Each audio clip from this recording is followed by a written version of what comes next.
Secondly, that if they do not, because of environmental degradation or destruction or the displacement of indigenous peoples, that people in other countries of the world, like the Philippines, can seek redress in our Canadian courts. And we worked very hard on a bill that came before the House of Commons last October called Bill C-300. And there are millions upon millions upon millions of Canadians that are supportive of regulating Canadian mines. And that bill was defeated by 4 votes. And we were quite devastated by that, but we have renewed our commitment to tackle it again. I was at a Kairos event in Toronto, one of our bigger cities, our largest city, back early in May. There were 150 delegates from across the world that came to speak about the condition of mining abroad, particularly Canadian mining. Patty Rex Reyes, the General Secretary of the National Council of Churches, was one of the speakers. He also was one of the theme speakers of our conference, which is all of the province of Quebec and half of the province of Ontario, where there were 350 delegates and clergy gathered in our annual meeting. So while we're here, we're going to be looking at Canadian mining. We have the 7 Canadian mines that operate here, either like Lepanto, that is an existing mine, or other mines that are, you were mentioning one earlier that is has a mining application in. So we're going to be investigating those mines. We're going to be looking at the impact on indigenous peoples, the extrajudicial killings and forced disappearances. And in addition to that, we will be writing a report while we're here before we leave the country. We're going to be here for 10 days.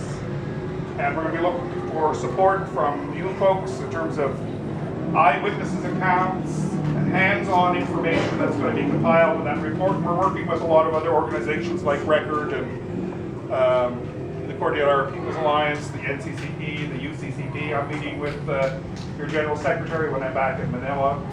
We'll be meeting with, I met Teddy Casino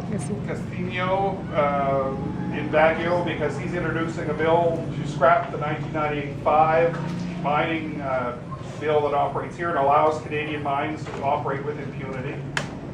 So based on our report, there are 2 groups that are going to be interested in it. One is our General Synod that meets in August of 2012. So we're going to write the report that has very clear, actionable statements and ways to change public opinion and force the Canadian government to change Canadian laws to protect the peoples of the world. And that document will go first before.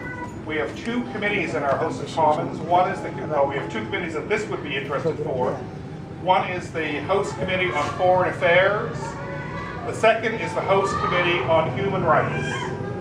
And all we have to do is demonstrate to those 2 committees that there are violations occurring.